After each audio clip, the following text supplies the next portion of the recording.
Welcome back to Jivashastra Abhyasa. I'm your educator Niranjan Hegde. So in this video, we will be discussing about an organelle known as chloroplast. So we'll not waste any time in all of the other things, subscribing all those things. We will just move into the topic. Let's go. Chloroplast is a self-duplicating or self-replicating, which means it can divide by itself because that means it will have a DNA, right? Yes, of course. So it is the functional unit for the photosynthesis, the main organelle which helps in the functioning of the photosynthesis because it has a pigment called as chlorophylls. Okay, so these are majorly the green celled. These are in the form of green cells. If you see the section of a normal plant cell, so you will see a lot of green cells which are called as chloroplasts.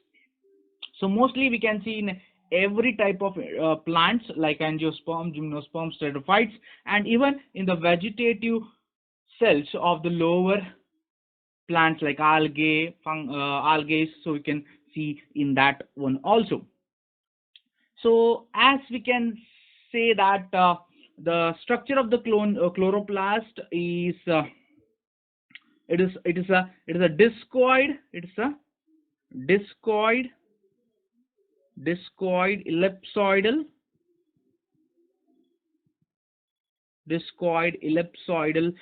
or biconvex convex type of cell which measures around 4 to 10 micron 4 to 10 micron in diameter and 1 to 3 micron in thickness. Okay, so do remember there's a discoid ellipsoidal biconvex lens shaped structure organelle which has 4 to 10 micron in diameter and 1 to 3 micron in thickness. This size may vary as the cell size varies. This is a generalized view where we consider angiosperm as the plant. The shapes are like some are spiral, some are griddle shaped, some are star shaped, even bell shaped chloroplast also we can see. According to the size of the individual, so the number of chloroplasts present in each cell varies. So from the unicellular organisms it starts from 1.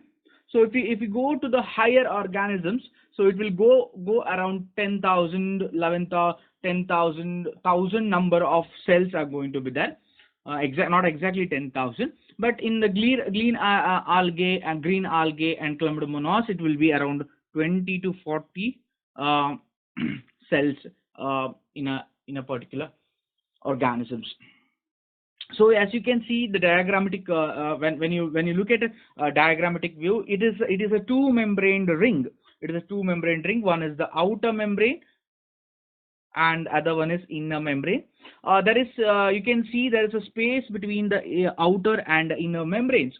So that particular space is known as periplastidial space. What it is known as periplastidial space. Okay, periplastidial space. So moving on to the next thing, that is the inner membrane has a lot of space. There is a lot of space. We can see that space is filled with the matrix, and that particular thing is known as stroma. So it will be termed as stroma. The matrix which is filled inside the chloroplast is termed as stroma, and this stroma contains very essential or necessary enzymes for the photosynthesis.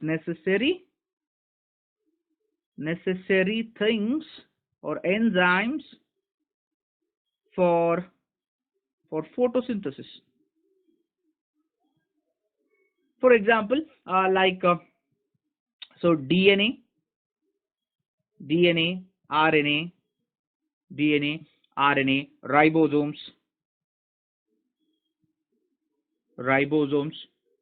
then some of the proteins. These all kinds of things are present inside that stroma. And also this particular site is the stroma is make a site for the dark reaction of which is the part of photosynthesis.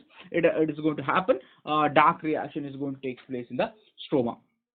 Then this stroma is filled up with there are a lot of rectangular or discoid or disc-shaped structures you can see, which are stacked one over the other, and which is also interconnected with each other. And those are the stacked structures. The boxes like stacked. So like this, it will be stacked like this. You can see over in the figure, red color. So it is known as thylakoids. And these thylakoids are made up of grana, which are held one by the other, stacked. What I told, it is singularly, it can be known as granum. And each of the thylakoids are interconnected by a particular membrane known as fret lamella, or also it is termed as stroma lamella or fret lamella.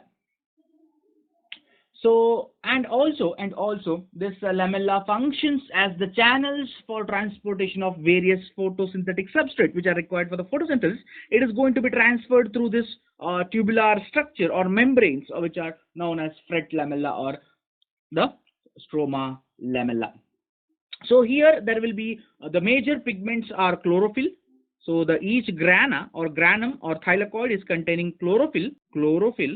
So there are a lot of chlorophyll pigments are A, B, C, D.